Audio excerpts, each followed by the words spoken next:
హరి ఓం. ప్రియాత్మస్వరూపులారా, ఇది మాత అనంతానంద అమ్మఒడి కుటీరం, కర్నూలు జిల్లా. ధర్మధ్వజం తరపున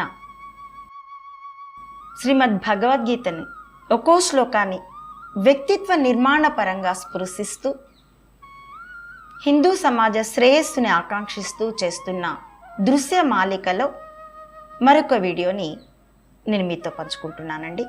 ఇందులో శ్రీమద్ భగవద్గీత ప్రథమాధ్యాయం అర్జున విషాద యోగం నుండి 35వ శ్లోకాన్ని విశ్లేషించే ప్రయత్నం చేస్తాను, కొనసాగిస్తున్నాను. ఏతాన్న హంతుమిచ్చామి జ్ఞతోపి మధుసూదన అపి త్రైలోక్య రాజ్యస్య హేతో కిమ్ను మహీకృతే. అర్జునుడు తానెందుకు యుద్ధాన్ని చేయడానికి విముఖుడు అయినాడో 3 కారణాలు చెప్పాడు. ఇప్పటికీ 3వ కారణం, ఎవరు లేకుండా ఈ జీవితంలో రాజ్యాన్ని కానీ రాజ్య భోగం అనేటటువంటి సుఖాన్ని కానీ ఆనందించలేమో అలాంటి వాళ్ళంతా ఇక్కడ ఉన్నారు. వీళ్ళందరినీ పోగొట్టుకున్నాక ఇక రాజ్యం ఉంటేనేమి లేకపోతేనేమి, కాబట్టి వాళ్ళనే అనుభవించమను, నాకు ఈ విజయం వద్దు రాజ్యం వద్దు ఏమీ అక్కర్లేదు అంటూ కారణం చెప్పాడు.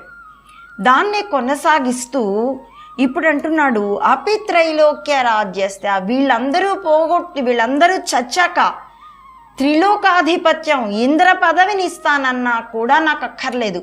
అలాంటి చోట హేతో కిమ్న మహీకృతే, ఈ నేల కోసం వాళ్ళందరినీ చంపడం ఎందుకు, కాబట్టి యుద్ధం వద్దు ఏమొద్దు ఇంటికి వెళ్ళిపోదాం ప్యాకప్ చెప్పి అన్న దగ్గర అర్జునుడు తన యొక్క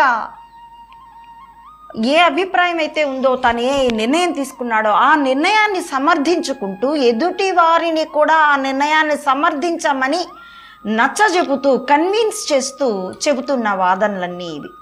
మనం కూడా అంతే, మన అభిప్రాయాన్ని ఎదుటి వాళ్ళ మీద రుద్దేటందుకు ఎంత గొప్ప గొప్ప సిద్ధాంతాలు, ఎంత గొప్ప గొప్ప తర్కాలు చెప్తాము. అది కుతర్కం అని కూడా మనకు అనిపించదు. మనం అనుకుంటున్నది చాలా సత్యం అనే భ్రమకి లోనై మరి